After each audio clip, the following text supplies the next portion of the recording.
Welcome to Rick Rack Ruby. I'm Laura Cluvo. Today we will be making this Christmas girl ornament. This design features one honey bun strip and one jelly roll strip. She's fun and easy, so let's get started. To make our ruffled Christmas girl, we will start with the arms. This pipe cleaner is a little bit thinner than a standard chenille stem, or I say pipe cleaners.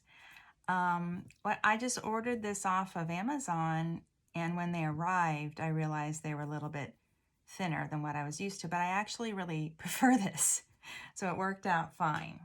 Anyway, they're 12 inches long, so I've cut this in half, and this is for the arms, this is for the legs.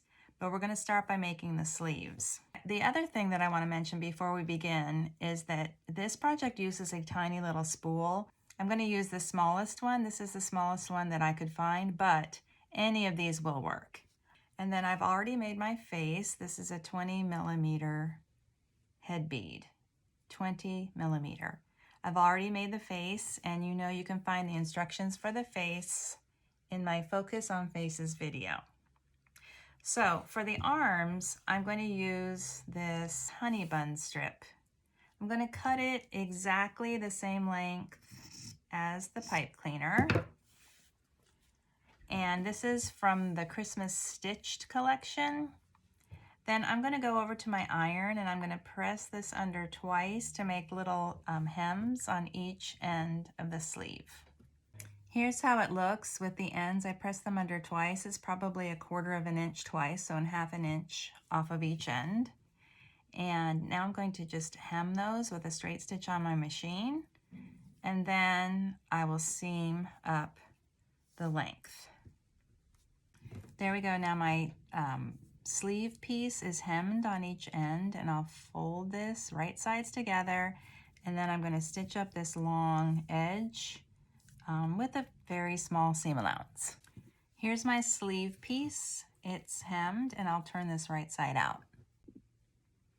Now to turn this, I'm just going to use the safety pin method. I've attached the safety pin, and I'm going to pull it through. Now I'm going to fold back each end of this little pipe cleaner, just a 1/4 of an inch, just so this isn't very sharp on the end. And I'll put it through so that it looks like a sleeve with little hands. Okay, now I'm ready to assemble the Christmas girl's body. Fold the chenille stem in half. I know I'm going to call it a pipe cleaner, so I might as well just go with it. Fold this one in half, and then through the spool, and then the arms go in here.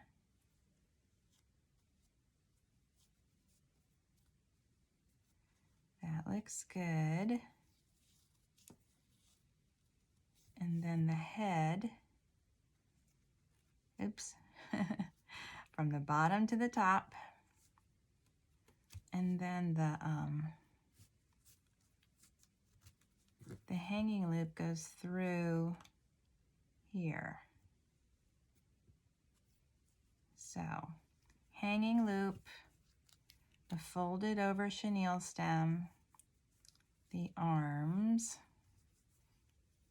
fold that and get that centered, and then the spool. Then I want that to be tight so that this little bit of red here, there's only the smallest amount showing. See how the chenille stem is right there at the top of the head? I'm going to tie a knot there.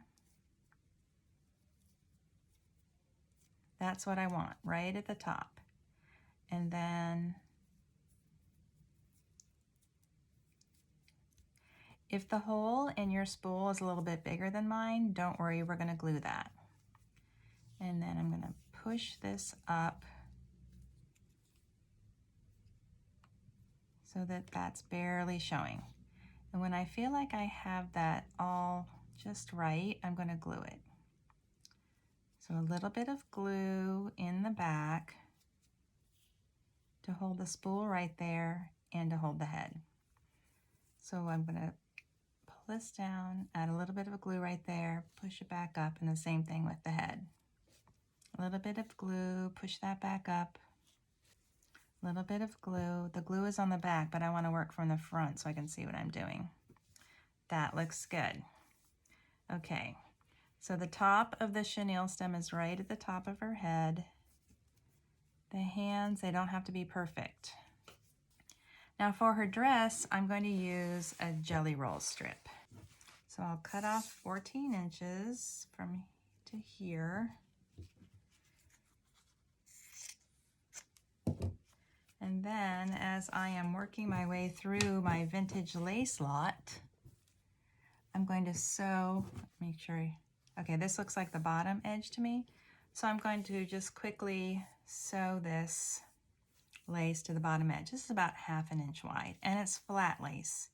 So I'll place it right here about 1/4 inch above the edge, and I'll just run a little baby zigzag to secure that to the hem of this strip. I've sewn the lace to the bottom, and now I will fold this in half and stitch up the edges. Now I'll turn it right side out, and this is going to be her little dress. So I'll gather it up by hand with a double strand of quilting thread. I like to use a thimble.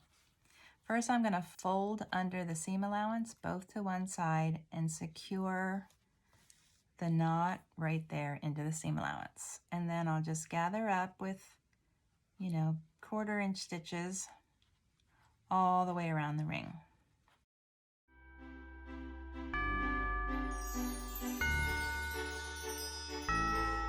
There we go. I'm going to pull this nice and tight. Kind of see how it looks. That looks good. Now I will secure this with the seam in back. There's the seam right there. And then kind of toward the bottom of the spool, but not off the spool. Does that make sense? So I'm pulling it tight around the spool. It keeps going below, which is a really cute look. See, I have done them like that, but not for this project. There's not enough leg showing. So we're going to get it up onto the spool. Then I will secure it by wrapping and knotting it in the back. Also, don't worry if your stitches don't look perfect, because this will all be covered.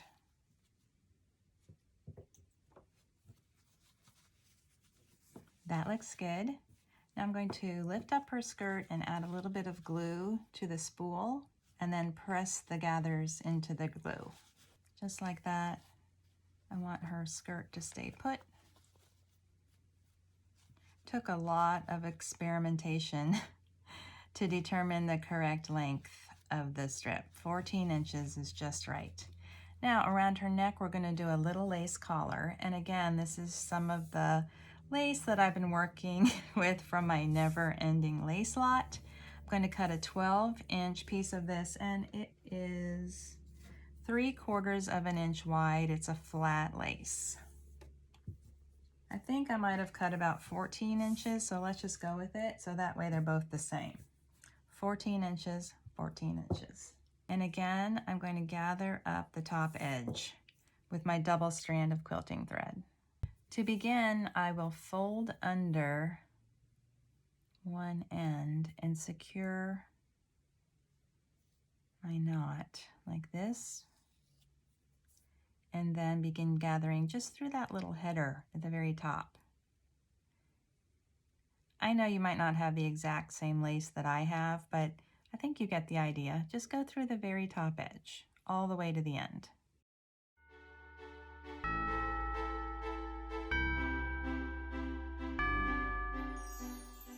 There we go, just like that. And now I'm going to place this around her neck, join the ends in the back, and secure my thread. I want to be sure that the gathers are evenly distributed. That looks good. It's nice and ruffly. Then I'll secure it in the back. That looks good. Now we'll do her hair. You know, lately I've been using 2 strands, and kind of like that look. So one of them is a loopy mohair and one of them is sort of a fuzzy mohair. The fuzzy one is a little bit lighter in color. So anyway, I like it. Gives a little dimension. I'm going to wrap 3 times. 1, 2, 3. I'm making a figure 8. And then wrap. And then pick up the first piece and tie it off. 1. Now you can do this however you like, or you can do the hair your own way. So I have a little figure 8 with 6 strands on either side. Same thing here, leave a nice long tail here and wrap 1, 2, 3. 3 figure 8s, but since there's 2 strands, it's actually 6. And then go all the way around with that top piece, and then pick up the original piece and tie it off. And because I'm working with a doubled strand, the knots are a little bit thicker than if you had just 1 strand and you wrapped it 6 times. And that, of course, will also work. So I have 2 figure 8 bundles, and one will go behind the hanging loop. I'm going to start with the back. So I'm going to squeeze out some hot glue on the back of the head bead in a circle. I say circle, but I mean a circle that's all filled in. So I'm going to say a dime. Make a dime on the back of her head and press those loops into the glue. You just want to cover the back of the head.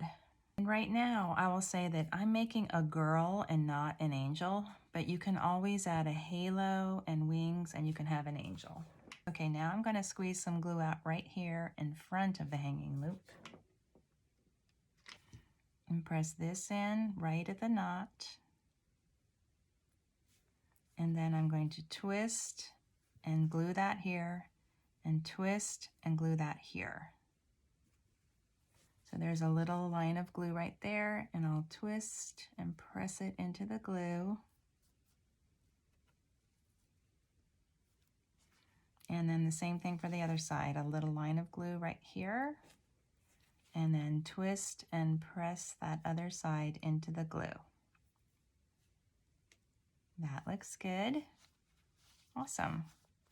There's the front and there's the back. Now right under her chin, I'm going to add a bow. I like these pre-tied bows. Oops. You want to see the first one I made? It's pretty much the same, except I used white pipe cleaners for the legs, and it just didn't, I don't know. I didn't think it was quite as cute as it could be. So I'm going to glue this red bow right underneath her chin. And these are called La Petite's Dimensional Stickers from the Paper Studio. They come with little sticky backs, but I don't trust the sticky backs. I add my own glue. It's right there under the chin. Cute. And then I'm going to shape her feet. I like for the feet to be folded up once and then bent like an ankle, but not too strong. Not like, you know, like this. Just a gentle little curve. So up and then a gentle little curve. Great. Now, she's going to hold a mushroom. I just pulled the mushroom out because they were red, and I like to have mostly neutrals, but just a touch of color. So I'm going to cross the hands. There we go. They're already folded back, remember? So we're going to just kind of loop them together like this. Boop, boop. And then pull the sleeves down like that, which is, she looks cute already. And then I'm just going to glue this to the front of the hand. So she's not actually clasping the mushroom. I felt like that covered up too much of the stem. So I'm just going to glue it to the front like that.